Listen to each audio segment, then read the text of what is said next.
Saudara-saudara kaum muslimin rahimakumullah, di zaman sekarang dalam menghadapi beban kehidupan yang makin pelik, menghadapi stres yang tidak kunjung selesai, menghadapi persoalan-persoalan yang teramat berat, orang sering mencari jalan keluar kepada hal-hal yang menurut pendapatnya bisa meringankan beban moralnya itu. Pergilah dia mencari sesuatu yang dapat meringankan bebannya, dan tidak jarang yang jatuh ke pangkuan tukang-tukang tenung, ke pangkuan tukang-tukang sihir, yang mereka itu oleh Quran dijelaskan kadzabal munajjimun walau sodaku. Tukang-tukang tenung, tukang-tukang sihir, mereka itu bohong walaupun benar. Maksudnya bohong walaupun benar, artinya kalau yang mereka kerjakan benar, itu sih kebenaran. Benar dengan kebenaran itu lain. Kebenaran, kebetulan bisa, tapi tidak untuk selalu. Apalagi kalau itu sudah membahayakan kehidupan orang lain. Jadi oleh karena itu Nabi berpesan, jauhilah daripada sihir. Kalau sudah jauhilah dari sihir, artinya ya jauhilah daripada mempelajarinya, jauhilah daripada bergaul dengan orang-orang yang ahli di bidang itu, karena dari pergaulan segalanya bisa menular. Baiklah saudara, ini yang kedua. Yang ketiga pesan Nabi, wa qatlan nafsil lati harramallahu illa bil haq.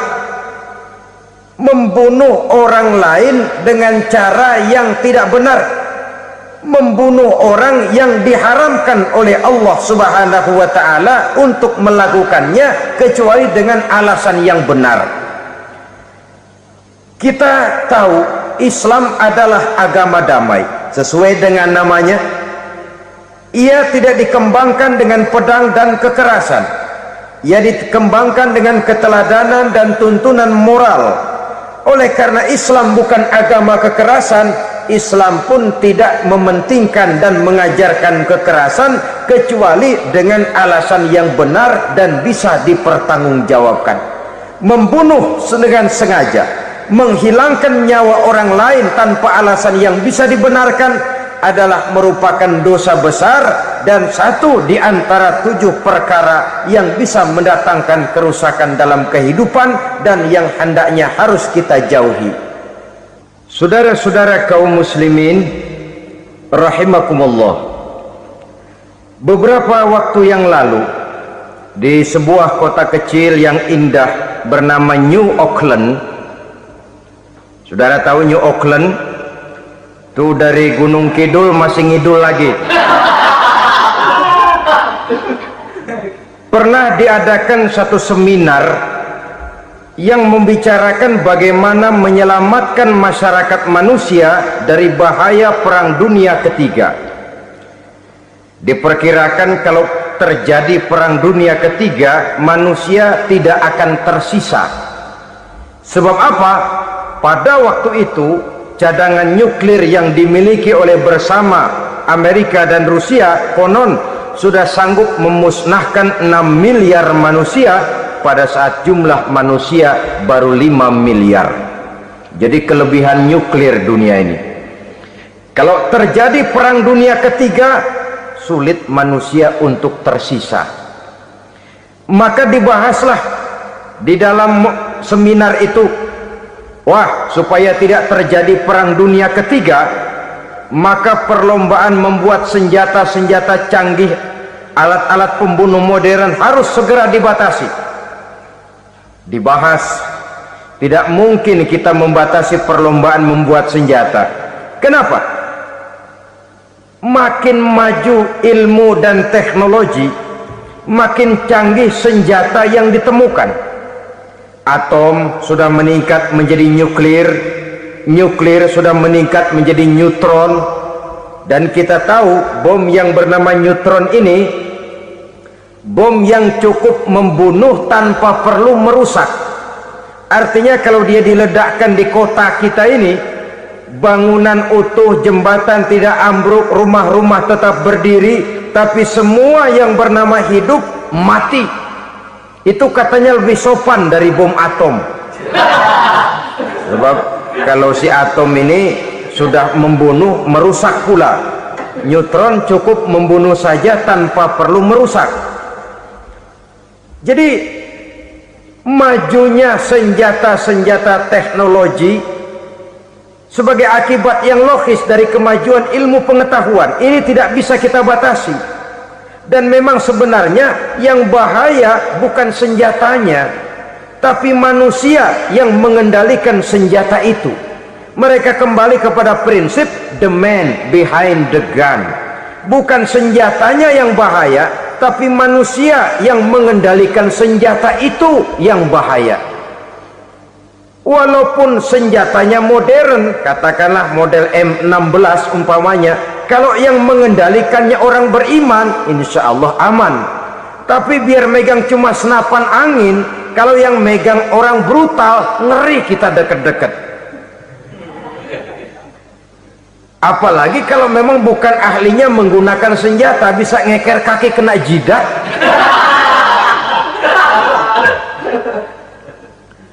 Mereka kembali kepada prinsip lama yang tetap baru. Bukan senjatanya yang harus dibatasi, manusia yang mengendalikan senjata itu yang perlu dibicarakan. Nah, kalau begitu, agar manusia tidak mempergunakan senjata sewenang-wenang, apa yang harus kita lakukan? Ya, manusianya harus bermoral. Ya, tapi moral yang mana? Di dunia ini banyak ajaran tentang moral. Itu pun mudah saja. Di sini kan kita undang saja ahli dari berbagai agama untuk membicarakan konsep perdamaian menurut agamanya masing-masing. Baik, setuju itu? Setuju.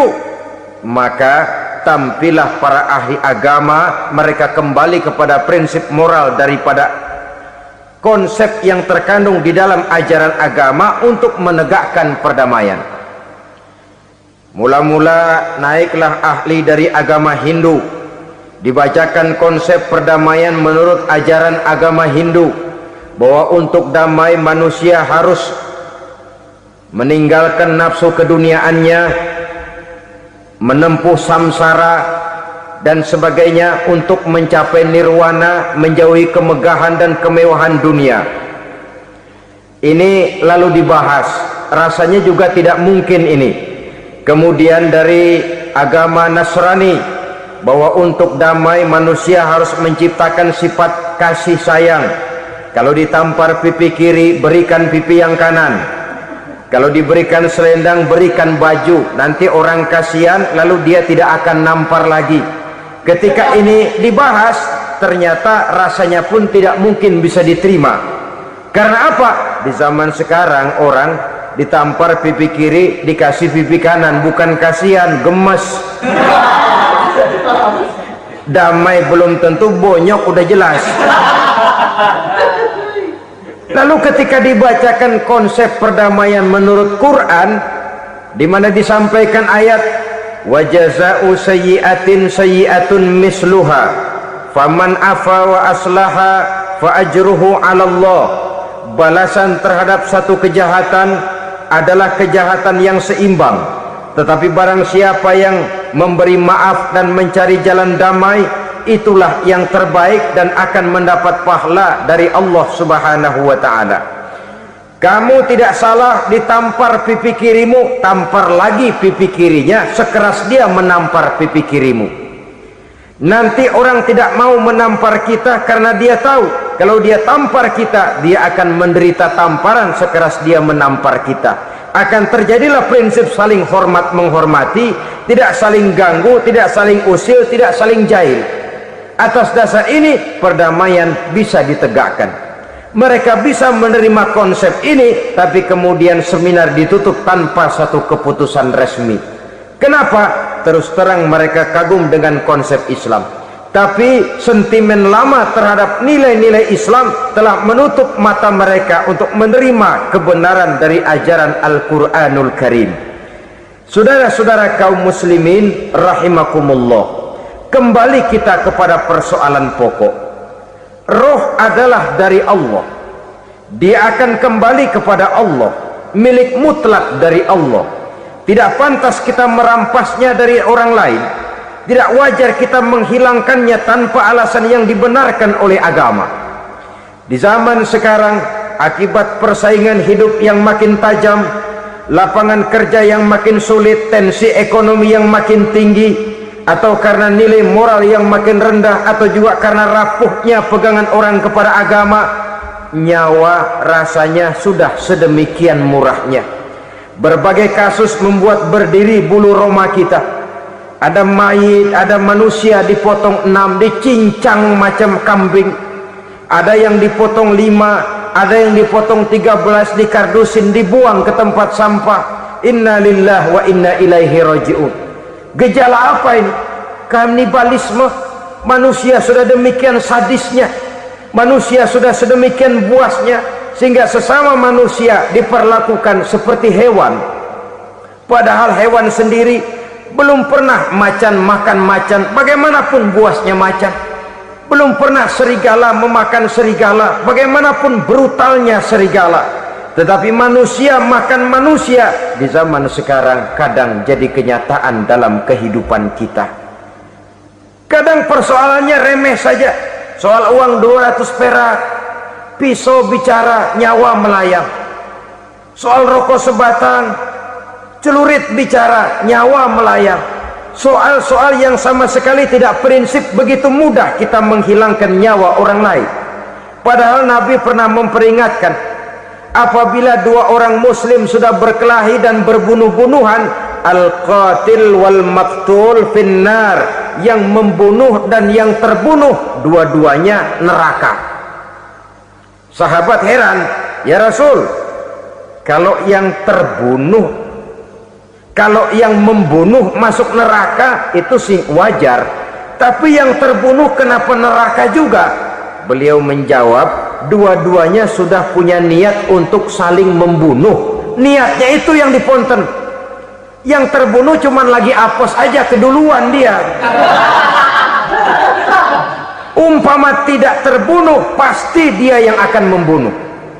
Oleh karenanya al-qatil wal maktul, yang membunuh dan yang dibunuh finnar, dua-duanya masuk ke dalam neraka. Islam menghormati kehidupan, tidak hanya terbatas kepada sesama muslim, orang-orang yang berlainan agama pun yang mau hidup berukun, damai, berdampingan dengan umat Islam, jiwa mereka, darah mereka dilindungi oleh nilai-nilai Islam yang disebut dengan kafir zimmi ini. Mengganggu mereka sama saja dengan mengganggu aku, kata Nabi. Jadi oleh karena itu, sayangilah sesama.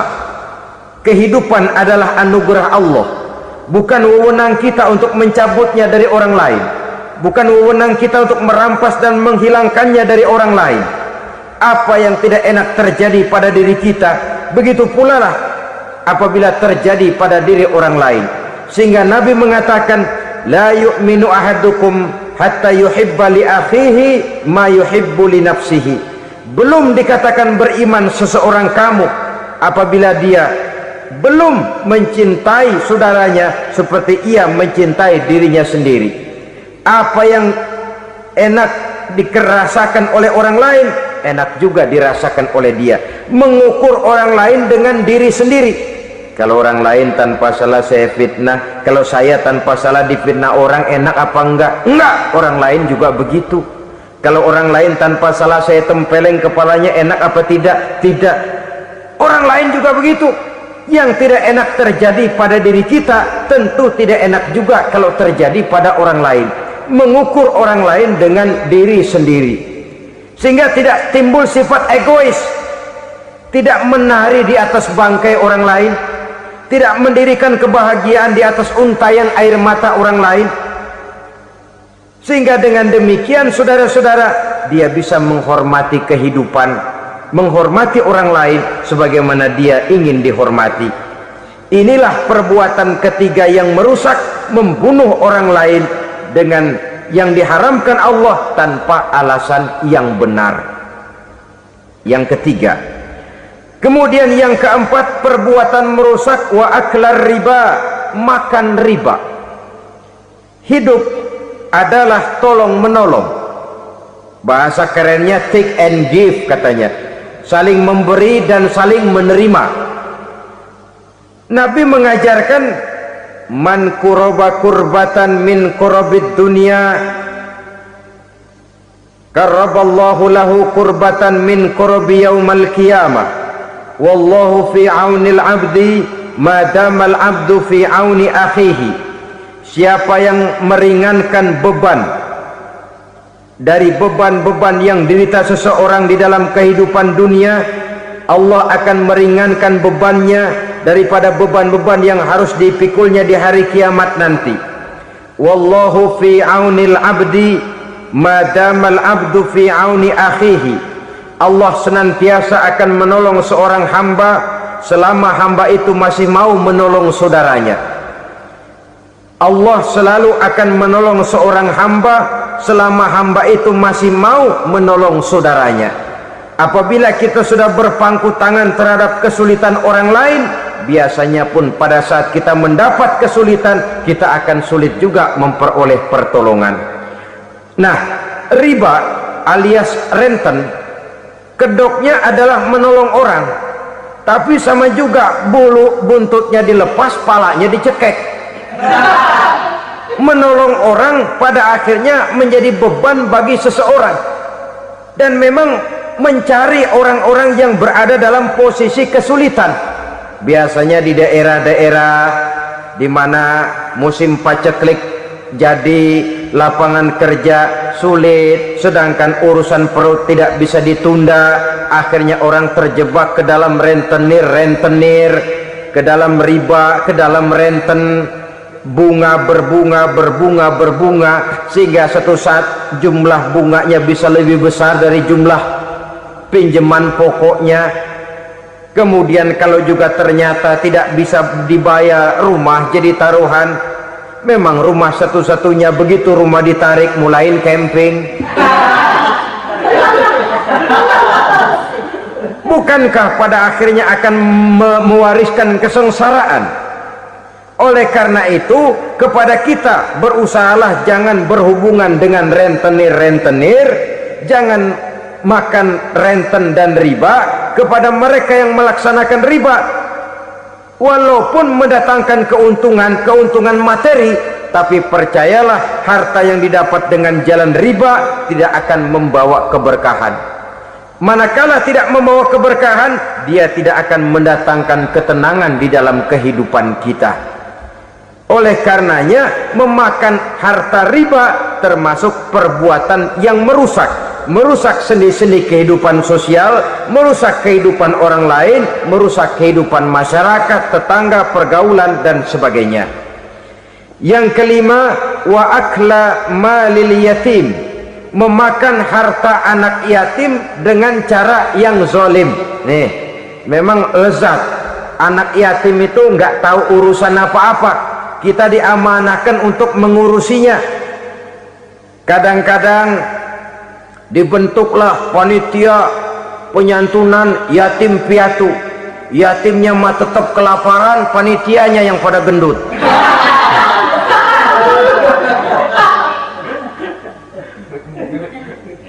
Padahal memakan harta anak yatim termasuk perbuatan dosa besar.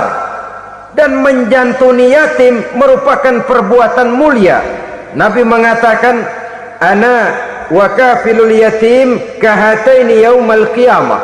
Aku dan orang-orang yang menyantuni anak yatim seperti dua jari ini pada hari kiamat nanti. Dekat sekali. Jikalau ingin di hari akhir nanti dekat dengan Rasul, bersahabatlah dengan anak-anak yatim. Jadilah pengurus anak-anak yatim. Bangunlah panti-panti asuhan yatim. Pada saat bapak ibunya meninggal, kitalah yang menjadi orang tuanya. Bahkan sedemikian besar perhatian Islam terhadap anak-anak yatim ini, sehingga Quran memberikan peringatan, ara'aital ladzi yukadzibu biddin fadzalikal ladzi yad'ul yatim wa la yahuddu ala ta'amil miskin. Tahukah kamu siapa orang yang mendustakan agama? Beragama tapi dianggap dusta, solatnya dusta, puasanya dusta, karena agamanya sudah berdusta. Siapa mereka? Fazalikal ladzi yad'ul yatim. orang yang menyia-nyiakan anak yatim, wala yahuddu ala ta'amil miskin, dan tidak pernah memberi makan kepada orang-orang yang menderita kemiskinan. Menyia-nyiakan, meninggalkan anak yatim termasuk perbuatan yang divonis kita sebagai orang yang mendustakan agama. Saudara-saudara kaum muslimin rahimakumullah, maka sangat dicela mengeksploitir anak-anak yatim, menjadikan mereka sebagai kedok untuk mencari kekayaan pribadi. Tetapi jikalau ikhlas, ganjarannya sangat besar, nilai pahalanya sangat besar. Menyantuni yatim tidak hanya setahun sekali. Kalau Muharram pakai istilah lebaran yatim, dibentuklah panitia, diberilah beras, uang 45.000 rupiah, alhamdulillah. Tapi jangan lupa, si yatim tidak hidup cuma satu hari. Dia tidak hidup cuma di bulan Muharram saja, dia hidup 12 bulan dalam setahun. Sebagaimana anak-anak yang lain, dia juga berhak punya masa depan. Dia juga berhak menikmati bangku sekolah. Dia berhak mengenyam arti dan makna pendidikan. Dia berhak membekali diri dengan ilmu dan pengetahuan seperti halnya anak-anak yang lain. Maka kita yang diberikan keluasan oleh Allah, ingatlah itu, bersahabatlah dengan anak-anak yatim, santuni mereka. Perkara setahun sekali di bulan Muharram, alhamdulillah, itu bagus, bin Thayyib alias baik. Tapi tentu dan tentu sekali lagi, si yatim tidak hanya hidup di bulan Muharram, dia hidup 12 bulan dalam setahun, 24 jam di dalam sehari. Oleh karenanya, menyia-nyiakan mereka pada saat posisi kita memang mampu akan memojokkan kita dalam satu posisi di mana kita dianggap sebagai orang yang mendustakan agama, memakan harta anak yatim dengan cara yang zolim. Bapaknya udah meninggal, kebunnya lebar, anaknya dikelecehin. Nah, dah kamu nggak usah pusing, nanti saya yang ngurus. Akhirnya bukan ngurus, nguras. Si yatim mungkin tidak tahu bahwa dia disia-siakan, haknya diambil, miliknya dizolimi. Tapi Allah yang akan membalasnya dengan seadil-adilnya. Maka makan harta anak yatim biasanya balasannya tokcer bin paten. Nggak banyak selang tempo itu, nggak percaya cobain dah. Nyobain aja kan nggak bayar, umpama memakan harta anak yatim dengan cara yang zolim, ganjarannya biasanya kontan. Kenapa? Ratapan si miskin, untayan air matanya, jeritan kepedihan hatinya, membuka pintu langit, permohonannya diijabah, getaran hatinya didengarkan oleh Allah, maka balasannya biasanya kontan, spontan, tidak menunggu waktu terlalu lama. Itu di dunia, belum lagi di akhirat nanti. Bukankah dalam riwayat Mi'raj diceritakan Nabi melihat di neraka itu orang perutnya sebesar rumah, la haula wala quwata, itu perut kayak rumah, bagaimana jalannya tuh?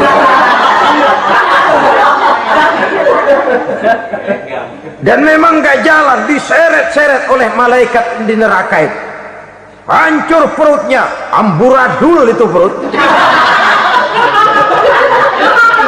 berantakan isinya, dibulatkan lagi, diseret lagi, hancur lagi, dibulatkan lagi. Sampai Nabi tanya, orang itu begitu berat siksanya kenapa ya Jibril? Itu Muhammad, waktu di dunia dulu rakus banget makan harta anak yatim. Begitu vonisnya, begitu menyedihkan nasibnya di akhirat. Tapi di dunia pun ketidakberkahan itu sudah membayangi kehidupannya. Oleh karena itu, kepada saudara-saudara yang mendapat titipan anak yatim, berbahagialah, karena semulia-mulia rumah adalah rumah yang di dalamnya ada anak yatim yang disantuni. Sehina-hina rumah adalah rumah di mana di dalamnya ada anak yatim yang disia-siakan. Begitu kata Nabi kita. Rumah yang paling mulia dalam pandangan Allah, rumah yang di dalamnya ada anak yatim yang disantuni. Rumah yang paling hina dalam pandangan Allah, rumah yang di dalamnya ada anak yatim yang nasibnya disia-siakan. Berbahagialah saudara apabila menjadi penyantun anak-anak yatim, pelindung mereka, sehingga mereka mempunyai masa depan sebagaimana anak-anak lainnya. Rasulullah sendiri sedemikian peka terhadap keadaan anak-anak yatim karena beliau sendiri memang mengalami. Umur 6 bulan dalam kandungan ibu, beliau sudah ditinggalkan oleh ayahnya. Pada saat berusia 6 tahun ibu sudah meninggal. Yatim piatu dalam usia di mana beliau sedang perlu belas kasih seorang ibu dan pengertian seorang bapak. Kepekaan itu lalu timbul, bahkan kemudian sampai kepada beliau berkata, aku dan orang yang menyantuni anak yatim seperti jari tengah dan jari telunjuk di hari akhirat nanti. Sedemikian dekatnya. Baiklah ya, jadi yang kelima, memakan harta anak yatim. Jauhi, karena ini perbuatan yang merusak. Yang keenam, watawalli yaumaz zahfi, melarikan diri pada hari pertempuran. Apa ini? Khianat, tidak konsekuen dengan konsep perjuangan. Pada mulanya keras benar teriak berantas korupsi, ganyang korupsi, cuma karena belum dapat giliran. Begitu dia naik dapat kesempatan, korupsinya lebih edan dari yang diteriakinya. Ini termasuk tawalli yaumaz zahfi, berpaling pada hari peperangan. Di saat menghadapi musuh, kalau belum kelihatan musuh, teriaknya nyaring bener. Jangan takut demi kebenaran sampai titik darah yang paling penghabisan. Musuh belum kelihatan. Begitu musuh sudah kelihatan, paling dulu lari ke belakang. Kalau diajak berjuang ada saja alasannya. Sehingga Quran memberikan peringatan kepada kita semua. Mengapa kamu ini berat? Kalau sudah diajak berjuang di jalan Allah, kakimu seperti terhunjam berakar di perut bumi.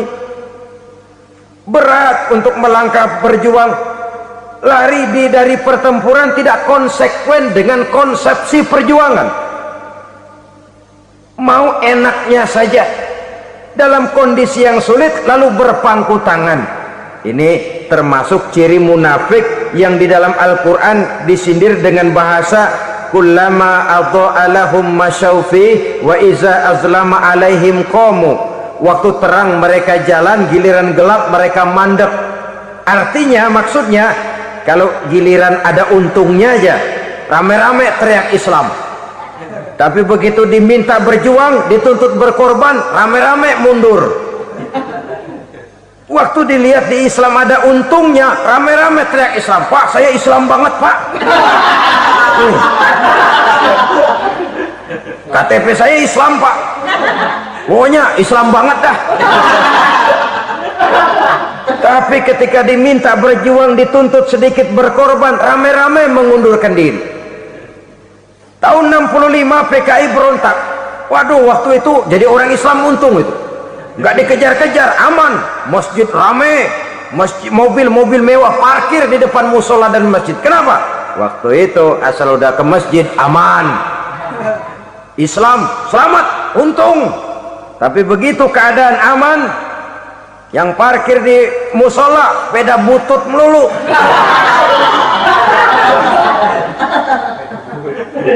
Waktu terang mereka jalan, waktu gelap mereka berhenti. Dikala di Islam ada untungnya, baru wah Islam bagus, Islam hebat. Tapi waktu dilihat ada kerugian, jangan bawa-bawa Islam dah. Jangan bicara soal Islam, ini kan bukan soal agama, bukan soal agama. La haula wala quwata illa billah. Beragama kita ambil talfik fid din, mengambil yang enteng-enteng saja dalam urusan beragama ini. Tidak konsekuen kita dengan Islam kita. Seolah kita mau memilih mana yang terasa cocok sama selera kita, kita teriak Islam. Beratan aja dikit, rame-rame berpaling. Itu termasuk tawalli yaumaz zahfi. Para pengkhianat, mental-mental hipokrit yang tidak mau konsekuen menghadapi segala bahaya, itu termasuk perbuatan yang merusak. Kenapa? Kalau cuma dia saja yang lari, mungkin tidak jadi soal, tapi larinya ini akan mempengaruhi orang lain. Nah, pengaruhnya itu yang dicegah. Sebab kalau satu sudah mulai lari, yang lain mulai ngelirik. Ketika yang dilirik kemudian tidak ada reaksi, dia akan ikut lari. Artinya apa? Seorang muslim harus konsekuen dengan konsep perjuangannya, dengan keyakinan keagamaannya, dan tidak memilih yang enak-enak saja di dalam kehidupan beragama. Lari dari pertempuran, bermental khianat, mengkhianati agama, merupakan satu di antara sifat yang merusak. Terakhir saudara, wa qazfal muhsanatil ghafilatil mu'minat, menuduh perempuan baik-baik yang tidak tahu menahu tentang tuduhan yang dituduhkan kepadanya, menuduh perempuan mukmin yang baik-baik yang tidak tahu menahu tentang tuduhan yang dilakukan kepadanya. Fitnah lebih bahaya daripada pembunuhan.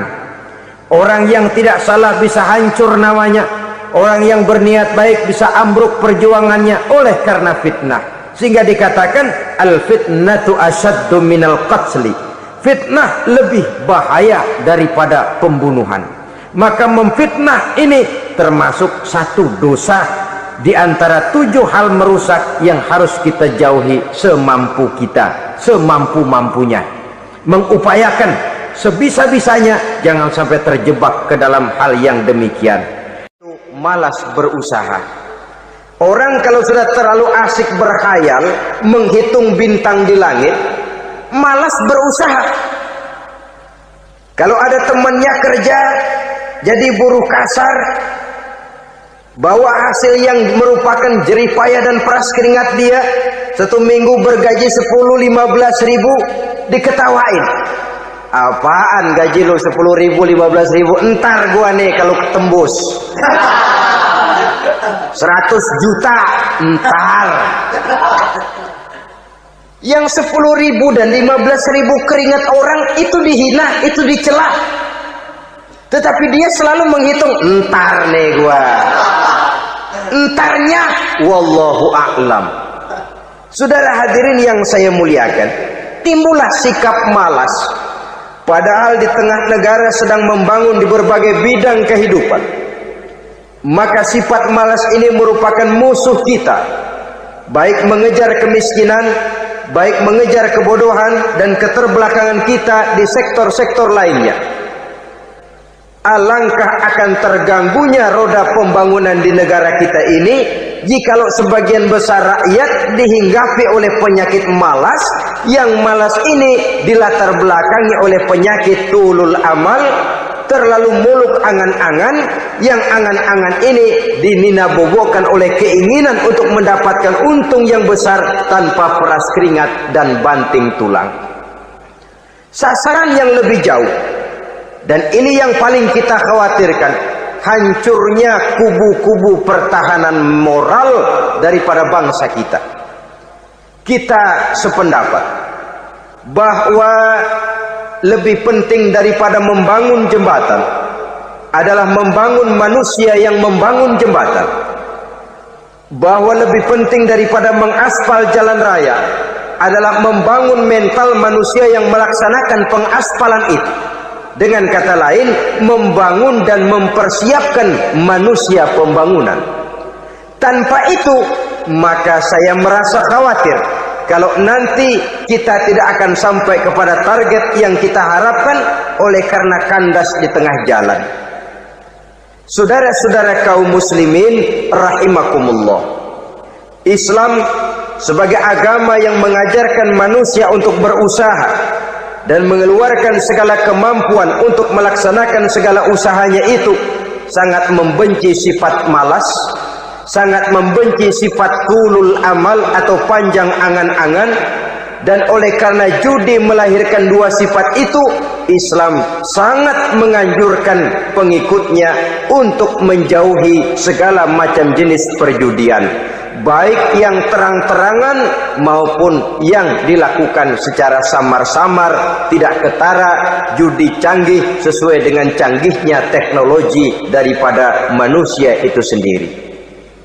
Ini adalah penyakit yang meracuni masyarakat manusia dari sejak berpribadi, bertetangga, berumah tangga, sampai kepada berbangsa dan bernegara.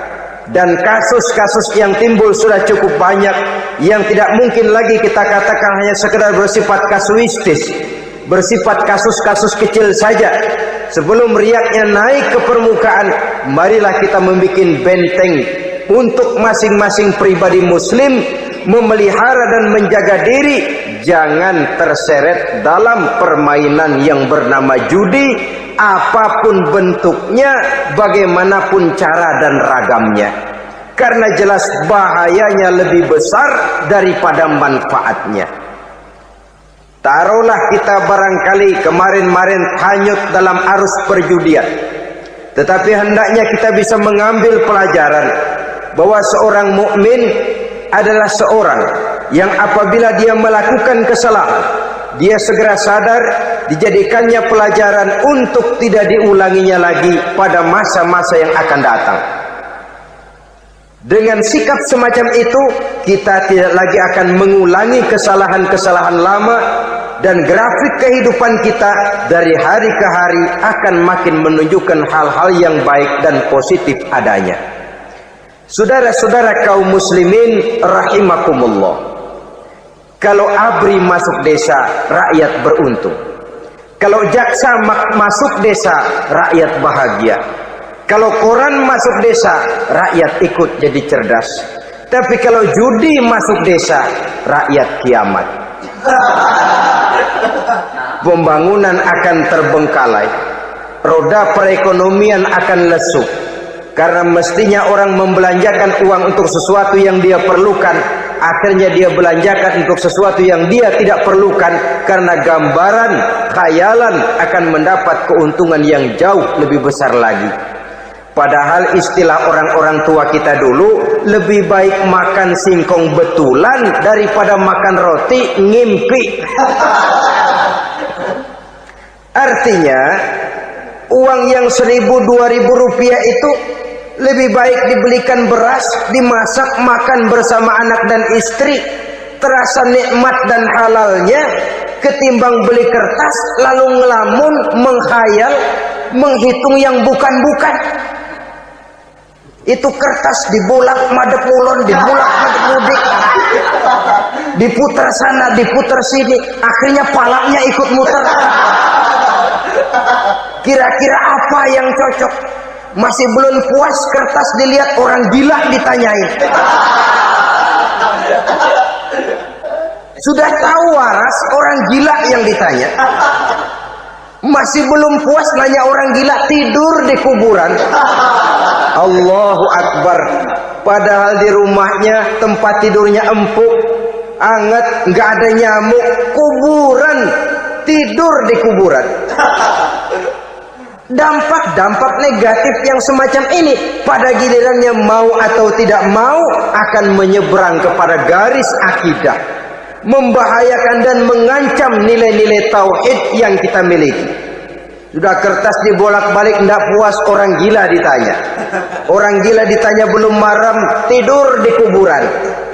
Barangkali ada bisikan.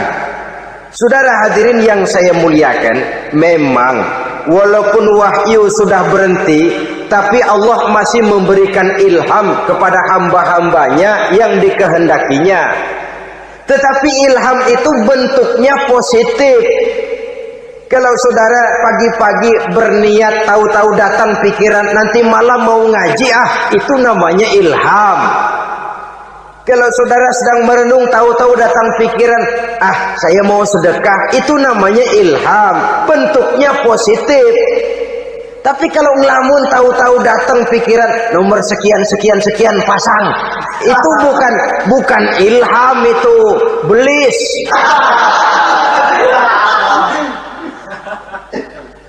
Saudara hadirin yang saya muliakan, tidak puas tidur di kuburan, cari yang lebih lebih paten lagi, dukun ditanya. Nah, saya ingin menuduhkan persoalan. Apa tidak boleh orang ziarah kubur? Apa tidak boleh orang pergi ke dukun? Ini dalam kaitannya dengan judi, karena ini penyakit yang sudah merajalela, mewabah di kalangan masyarakat kita di lapisan yang bawah ini. Saudara hadirin yang saya muliakan, ziarah kubur bukan saja boleh, malah dianjurkan oleh Nabi. Tetapi ziarah kubur yang dianjurkan oleh Nabi itu dengan tujuan pertama, agar orang ingat kepada mati. Kafa bil mauti wa'izah, kata Nabi. Cukup dengan mengingat mati menjadi pelajaran bagi kamu semua. Maka etikanya diajarkan, kalau saudara ziarah kubur, sampai di depan pintu kubur itu kan, Assalamualaikum ya ahlal kubur wa inna insyaallahu bikum lahikun. Kami satu saat insya Allah pasti akan menyusul kamu. Kalau kamu sekarang berbaring di sini, satu saat kami akan berbaring di sini. Ziarah kubur mengingatkan orang kepada mati. Orang yang ingat kepada mati, gaya hidupnya lain dengan orang yang tidak ingat mati. Nah, orang kalau nggak ingat mati, gaya hidupnya nggak terkontrol. Kalau dia berkuasa, Fir'aun. Itu nggak ingat mati. Kalau dia kaya, Korun. Sudah gambarannya nggak merupakan gambaran-gambaran yang baik. Orang yang ingat mati, dia berkuasa, dia berlaku adil. Satu saat saya akan mati dan ini akan dimintakan pertanggungan jawab. Orang kaya ingat mati, dia akan jadi pemurah. Kenapa? Kalau saya diberikan ilmu, pertanyaan akhirat cuma satu, ilmumu kau amalkan untuk apa? Kalau saya diberikan umur panjang, pertanyaan akhirat cuma satu, umurmu kau habiskan di mana? Tapi jikalau saya diberikan harta, pertanyaan akhirat ada dua, hartamu kau dapat dari mana, kau belanjakan kemana? Depannya ditanya, belakangnya ditanya. Dapat dari mana, dibelanjain kemana? Coba dua-duanya berkaitan dengan kegiatan. Kadang-kadang dapatnya dari jalan yang baik, tapi keluarnya ke tempat yang tidak baik, itu pun tidak betul. Atau dapatnya dari yang tidak baik, tapi dibelanjakan untuk yang baik, itu pun tidak bisa diterima. Oleh karenanya, dengan mengingat mati, gaya hidup seseorang jadi terkontrol karenanya. Yang kedua, dianjurkan kita untuk berziarah kubur itu mendoakan orang-orang yang sudah meninggal. Mal mayyitu fi qabrihi illa kal gharikil mutaghawis, kata Nabi. Orang yang sudah meninggal itu di alam barzakhnya adalah seperti orang yang tenggelam di lautan, menunggu doa dari keluarganya yang masih hidup. Apakah itu anaknya, kemenakannya, cucunya, dan lain sebagainya. Adapun yang kalau kita ziarahi itu kuburnya orang-orang yang kita tahu merupakan orang soleh, orang yang berjiwa bersih, yang kita kenal ketakwaannya kepada Allah Subhanahu wa ta'ala, tidak ada salahnya kita bertabarruk, asal jangan dengan satu keyakinan bahwa dia secara mandiri bisa mendoakan kita. Dia hanya bisa melakukan itu hanya dengan izin Allah. Nah, umumnya orang kalau sudah ziarah ke kubur-kubur keramat itu Allahnya kelupaan. Itu yang dikhawatirkan merusak dan mengganggu akidah. Sehingga di awal-awal perkembangan Islam, Nabi pernah melarang orang ziarah kubur itu. Ini bisa kita simak dari hadis, kuntu nahaitukum an ziyaratil qabri fazuruha. Dahulu aku pernah melarang kamu untuk ziarah kubur. Adapun sekarang kalau mau ziarah, ziarahlah kamu. Kata-kata dulu aku pernah melarang kamu itu menggambarkan bahwa pada permulaan perkembangan Islam, nilai keimanan para sahabat masih rapuh, masih lemah, masih memerlukan pembinaan. Sehingga kalau mereka sering ke kubur, dikhawatirkan mereka minta kepada kubur. Nah, Tetapi tatkala nilai keimanannya sudah mapan, sudah kuat, kata Rasul, fazuruha. Adapun sekarang kalau mau pergi berziarah, ziarahlah kamu. Saudara hadirin yang saya muliakan, jadi jangan melupakan Allah. Saya bisa saja berkata, kalau saya misalnya pakai cincin, lalu saya bilang, saya sejak pakai cincin ini, jangan anak gadis, nenek-nenek ngelihat saya lemes. Atau sejak pakai cincin ini, dagangan laris bener. Cincin itu yang menggelincirkan akidah. Untuk tidak tergelincir, orang harus tidak melupakan Allah. Dia bisa berkata, alhamdulillah, Allah memberikan keistimewaan kepada batu cincin saya. Batu cincinnya tidak apa-apa, Allah yang memberikan keistimewaan. Ini dalam bentuk yang langsung. Dalam bentuk yang tidak langsung kita bisa lihat, misalnya kalau petani ditanya, oh ini bisa panen besar ini rahasianya apa Pak? Oh, pupuk urea. Pupuk urea. Nah, Allah nomor 16. Seorang petani yang baik keimanannya, dia akan berkata, kami bisa panen besar karena izin Allah. Lah, kalau pupuknya mah pakai pupuk urea, izin Allahnya dulu, baru kemudian pupuknya nyusul. Jadi sebenarnya bukan cuma pergi ke dukun yang bisa merusak keimanan, pergi ke dokter juga bisa loh merusak keimanan. Kalau berkeyakinan bahwa dokter itulah yang memberikan sembuh, kenapa akidah saudara tidak tergelincir karenanya? Dokter hanya memberikan obat dan resep, sembuh itu datangnya dari Allah. Ini yang diungkapkan lewat lisan Nabi Ibrahim alaihissalam, wa idza maridtu fahuwa yashfini. Apabila aku sakit, dialah Allah yang memberikan sembuh. Memberikan sembuh. Jangan juga menyalahartikan ayat ini. Ada ayat begini sakit terus nekat. Udah nggak usah berobat dah, memang penyakit dari Tuhan, ntar waktunya baik ya baik ya. Udah ampek terus dah. Orang yang berobat saja belum tentu sembuh, apalagi yang tidak berobat. Sama juga orang nggak sembahyang kita ajakin ngotot, lo juga yang sembahyang belum tentu masuk surga katanya. Lah yang sembahyang belum tentu masuk surga, bagaimana cengoran lo yang nggak sembahyang?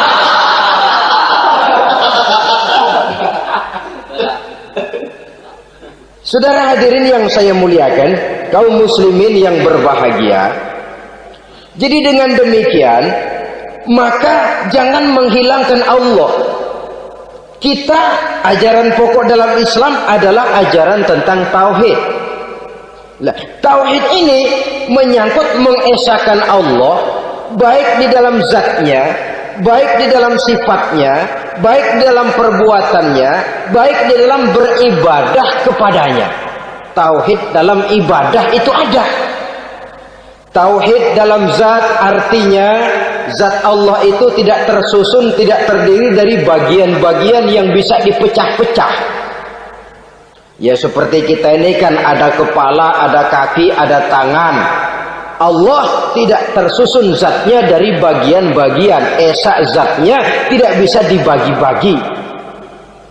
Esa sifatnya artinya Allah itu sifatnya tidak pernah berubah. Sejak dahulu sampai sekarang, Allah itu cinta kepada orang beriman yang melakukan kebaikan, dan Allah benci kepada orang kufur yang melakukan kejahatan. Mustahil satu saat Allah berubah. Orang kufur yang berbuat kejahatan didemenin, orang mukmin yang berbuat kebaikan dikeselin. Misalnya tahun 2000 Tuhan giliran jengkel sama orang mukmin. Itu mustahil, dia esa di dalam sifatnya. Lain dengan sifat kita manusia. Sifat kita ini kan relatif. Ada saatnya kita senang, lain saat yang kita senang betul kita caci maki. Hari ini kita caci maki, besok kita puji. Lihat teman kaya, habis kita omongin. Boleh jadi dia kaya, kenapa? Dukunnya 36. Begitu kita habis caci maki begitu, dia datang ngasih duit sama kita. Cacian itu bisa berubah menjadi pujian. Lu ya emang bukan main dah. Sifat kita itu relatif, bisa terpengaruh oleh situasi dan kondisi. Saudara hadirin yang saya hormati, kaum muslimin yang berbahagia, Allah juga esa di dalam perbuatannya.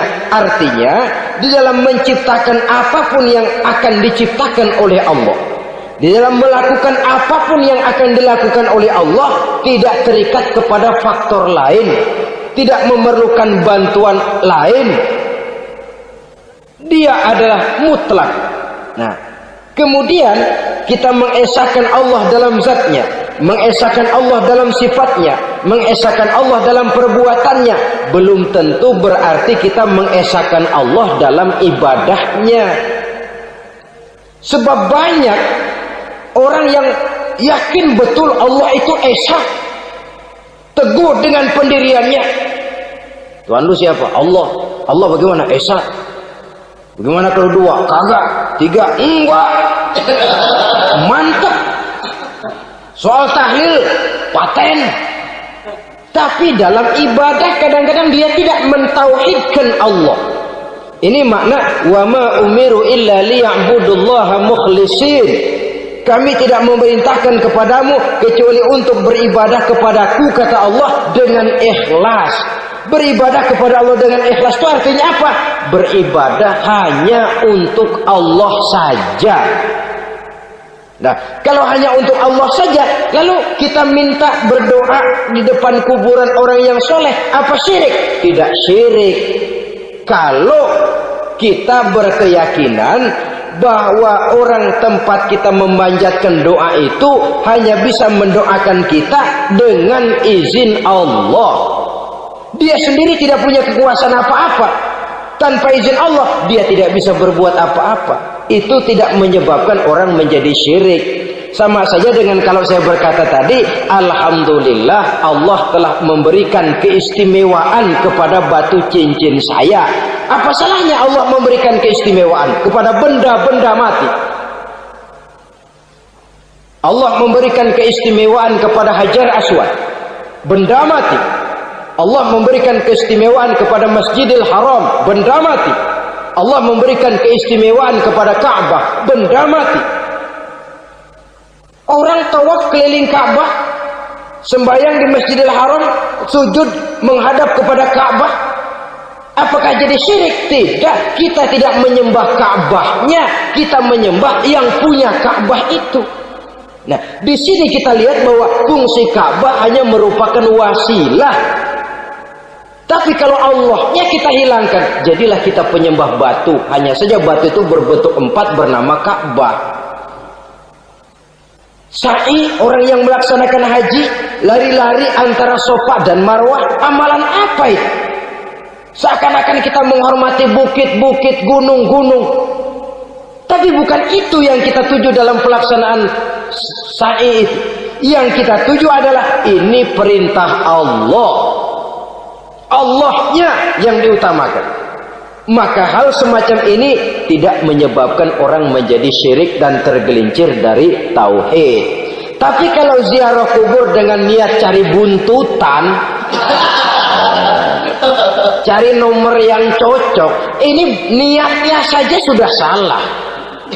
Nah, kalau berangkat dengan niat yang salah, sampai di sana saya yakin, seyakin-yakinnya amalannya pasti salah. Lah, kubur yang diziarahin bukan kubur orang soleh. Yang mana ada orang soleh ngasih kode buntut.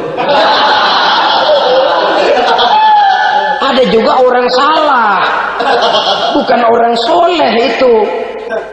Kadang-kadang dia nggak tahu kuburan siapa, nongkrong aja di situ. Memang sulit, saudara-saudara. Mental ya, namanya mental. Kalau memang mental sudah mental judi, apa saja bisa dijudiin. Jadi orang nggak perlu sebenarnya pemerintah terlalu gini, nggak usah. Kembali saja kepada mental. Kalau mental memang sudah mental judi, apaan aja bisa dijudiin. Pulang tengah malam nabrak babi, babi yang keluar nih.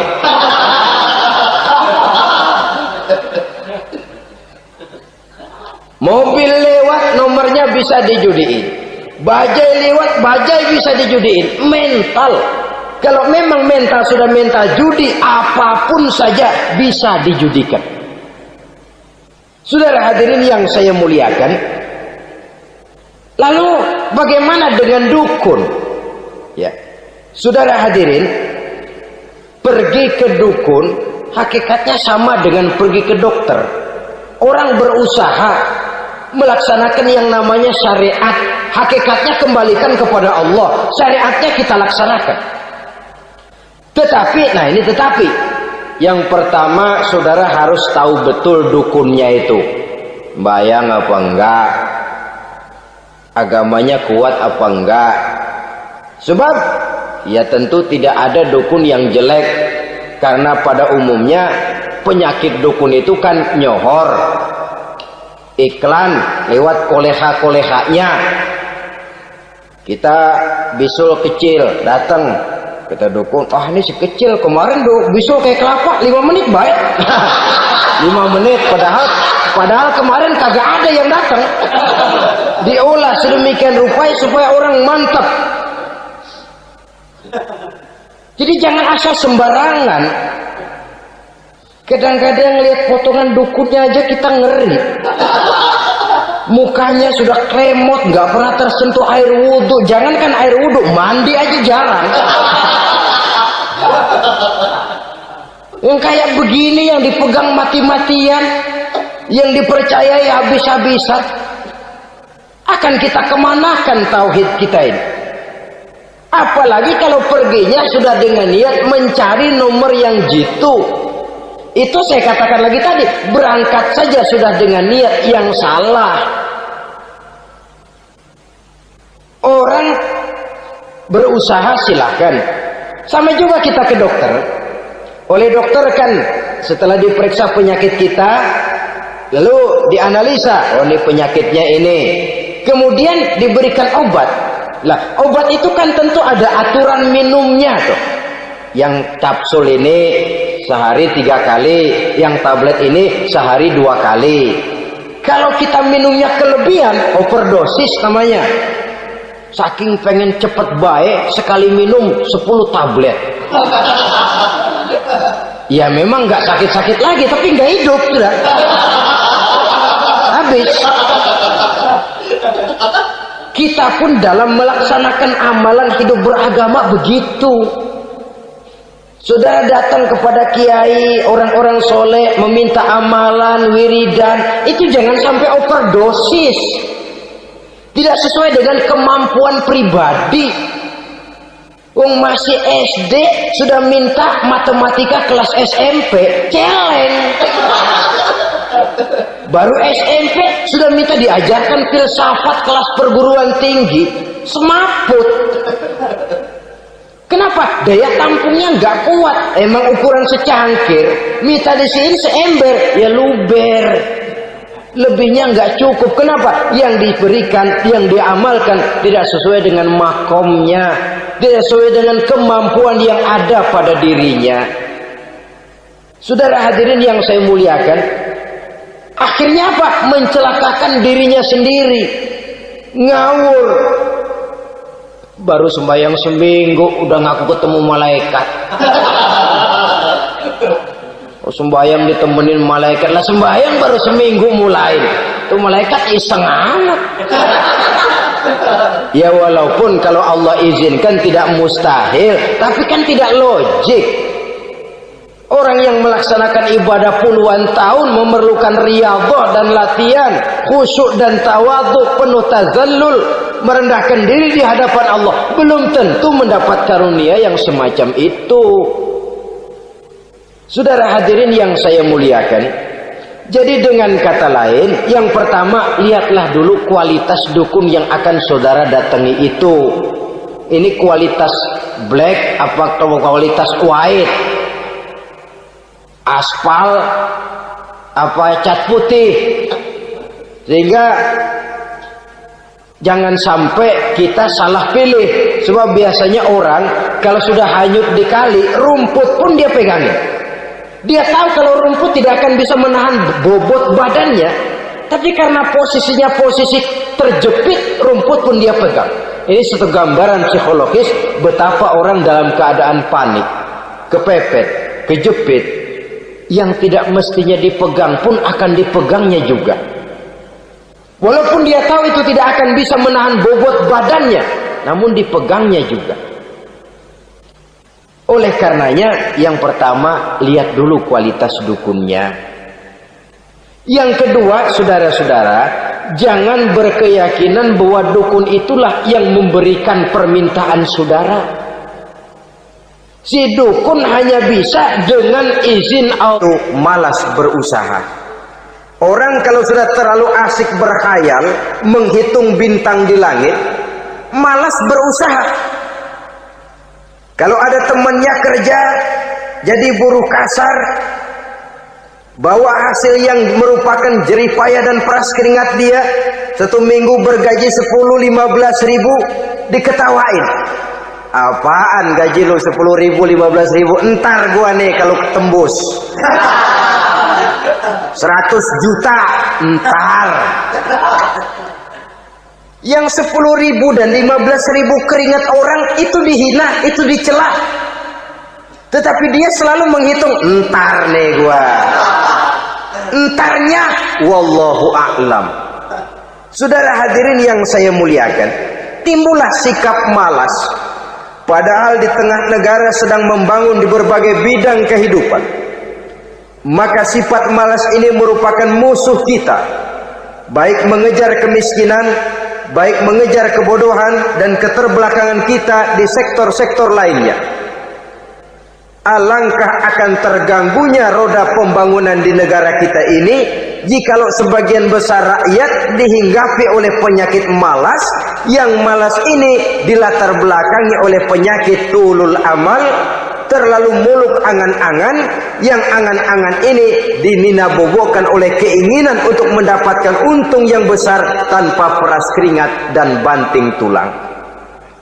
Sasaran yang lebih jauh, dan ini yang paling kita khawatirkan, hancurnya kubu-kubu pertahanan moral daripada bangsa kita.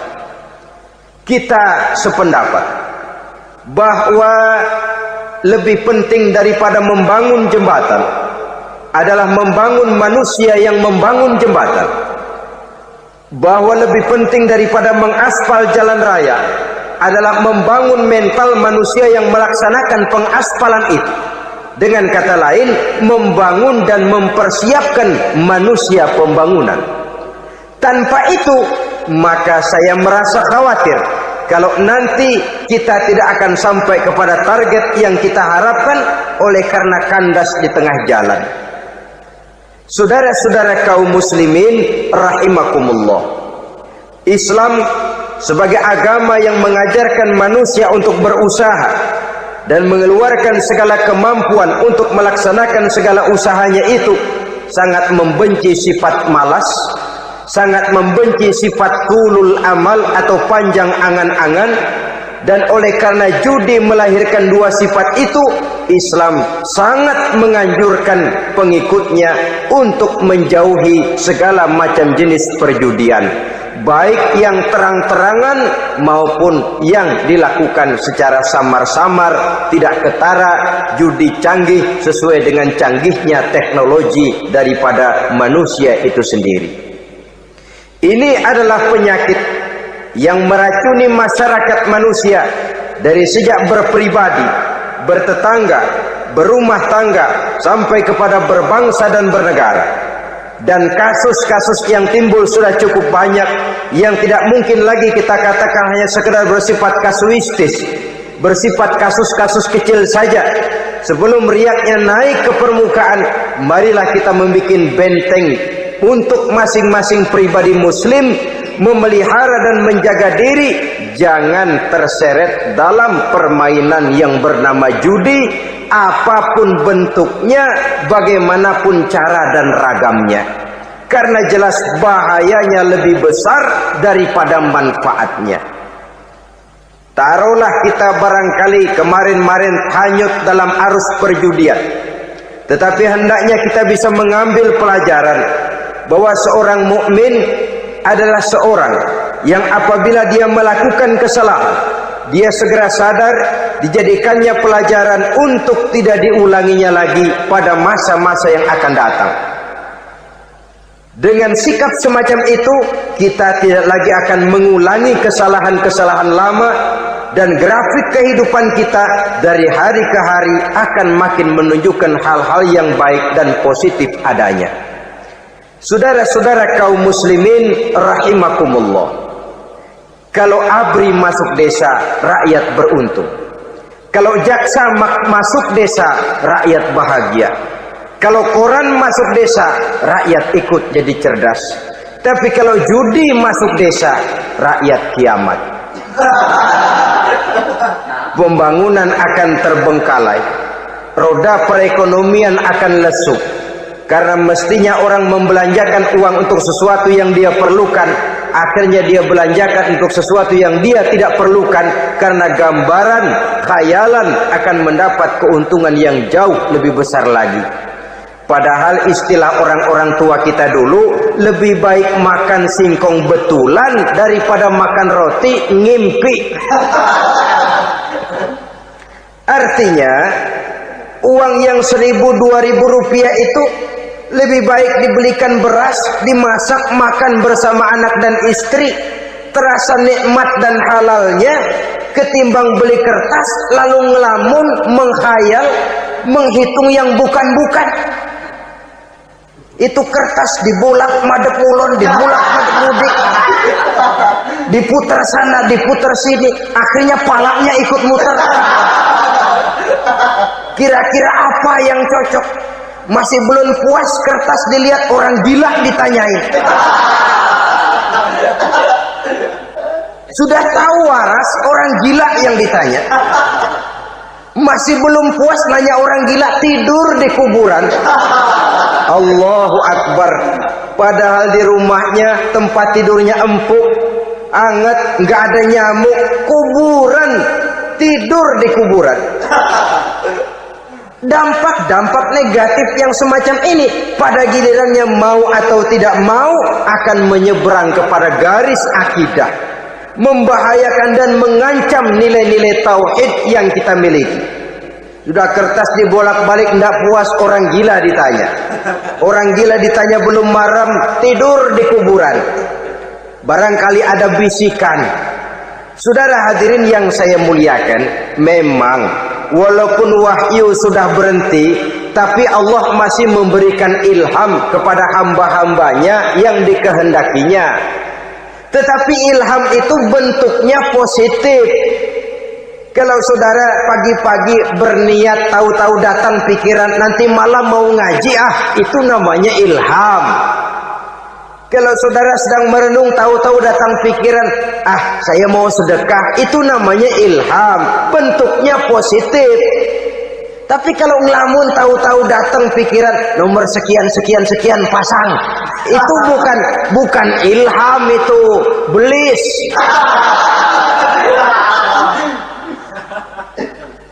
Saudara hadirin yang saya muliakan, tidak puas tidur di kuburan, cari yang lebih paten lagi, dukun ditanya.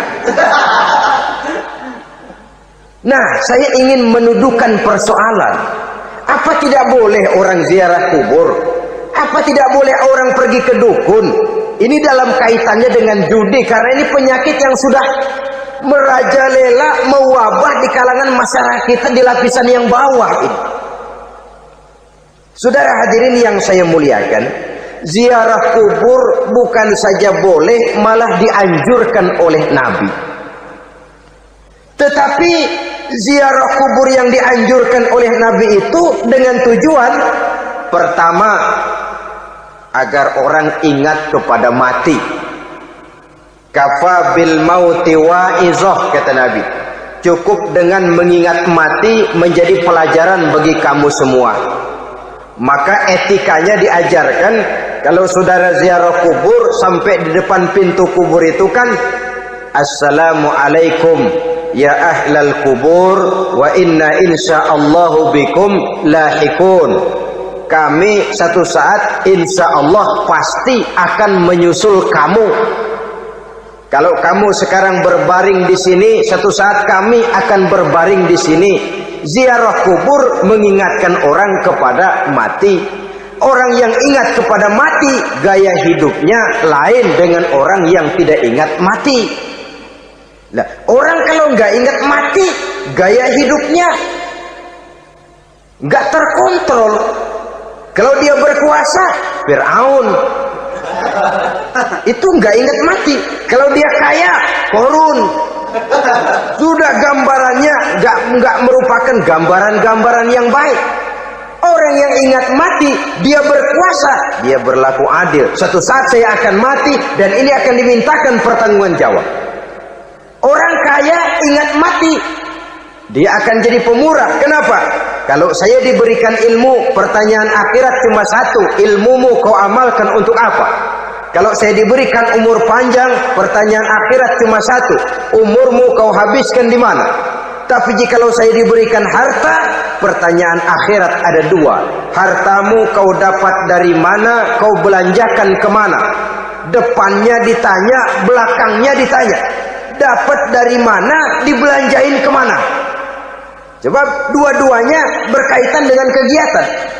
Kadang-kadang dapatnya dari jalan yang baik, tapi keluarnya ke tempat yang tidak baik, itu pun tidak betul. Atau dapatnya dari yang tidak baik, tapi dibelanjakan untuk yang baik, itu pun tidak bisa diterima. Oleh karenanya, dengan mengingat mati, gaya hidup seseorang jadi terkontrol karenanya. Yang kedua, dianjurkan kita untuk berziarah kubur itu mendoakan orang-orang yang sudah meninggal. Mal mayyitu fi qabrihi illa kal gharikil mutaghawis, kata Nabi. Orang yang sudah meninggal itu di alam barzakhnya adalah seperti orang yang tenggelam di lautan, menunggu doa dari keluarganya yang masih hidup. Apakah itu anaknya, kemenakannya, cucunya, dan lain sebagainya. Adapun yang kalau kita ziarahi itu kuburnya orang-orang yang kita tahu merupakan orang soleh, orang yang berjiwa bersih, yang kita kenal ketakwaannya kepada Allah Subhanahu wa ta'ala, tidak ada salahnya kita bertabarruk, asal jangan dengan satu keyakinan bahwa dia secara mandiri bisa mendoakan kita. Dia hanya bisa melakukan itu hanya dengan izin Allah. Nah, umumnya orang kalau sudah ziarah ke kubur-kubur keramat itu Allahnya kelupaan. Itu yang dikhawatirkan merusak dan mengganggu akidah. Sehingga di awal-awal perkembangan Islam, Nabi pernah melarang orang ziarah kubur itu. Ini bisa kita simak dari hadis, kuntu nahaitukum an ziyaratil qabri fazuruha. Dahulu aku pernah melarang kamu untuk ziarah kubur. Adapun sekarang kalau mau ziarah, ziarahlah kamu.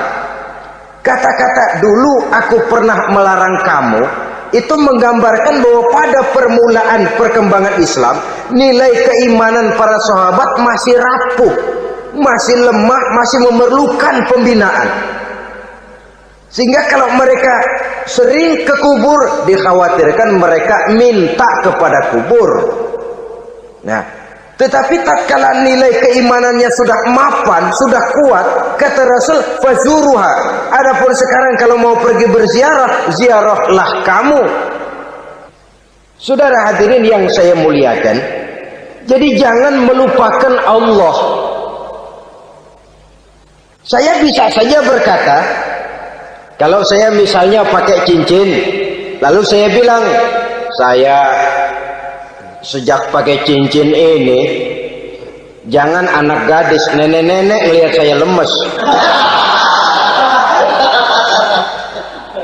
Atau sejak pakai cincin ini, dagangan laris bener. Cincin itu yang menggelincirkan akidah.